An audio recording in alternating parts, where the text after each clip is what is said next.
ഒന്ന് മേളിലോട്ട് നോക്കിയേ. നേരത്തെ മൊബൈലിൽ താഴേക്കല്ലേ നോക്കി, ഒന്ന് മേളിലോട്ട് നോക്കിയേ. ഇന്ന് മഴ പെയ്യാൻ സാധ്യതയുണ്ടോ അവിടെ? ഉറപ്പായിട്ടും ഇന്നിപ്പോൾ നമ്മുടെ റീജിയനിലാണ് മഴ. തിരുവനന്തപുരം, കൊല്ലം, പത്തനംതിട്ട ജില്ലകളിൽ യെല്ലോ അലർട്ടാണ് സുജിയ. കഴിഞ്ഞ കുറച്ച് ദിവസമായിട്ട് വൈകുന്നേരം ശക്തമായി പെയ്യുന്നുണ്ട് ടൗണിൽ ഉൾപ്പെടെ.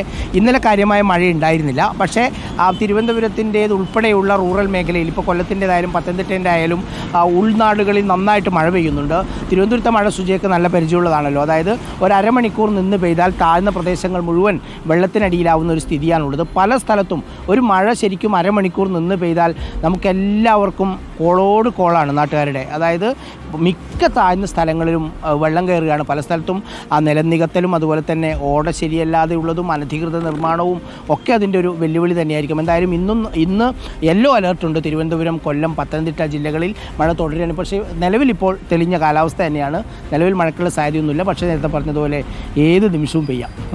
ഓക്കെ, പെയ്യാനും പെയ്യാതിരിക്കാനും സാധ്യതയുണ്ടെന്ന് പറഞ്ഞ് പ്രസാദ് അപ്പോൾ നിർത്തിയിരിക്കുകയാണ്. അപ്പോൾ 3 ജില്ലകളിൽ അലർട്ടുണ്ട്. അവിടേക്കുള്ള ആളുകളൊക്കെ പ്രത്യേകം ഈ അലർട്ടുകളൊക്കെ പറയുമ്പോൾ അതിനനുസരിച്ചുള്ള മുന്നറിയിപ്പുകളും അതോടൊപ്പം എല്ലാ കാര്യങ്ങളും നമ്മൾ പ്രേക്ഷകരിലേക്ക് എത്തിക്കാം.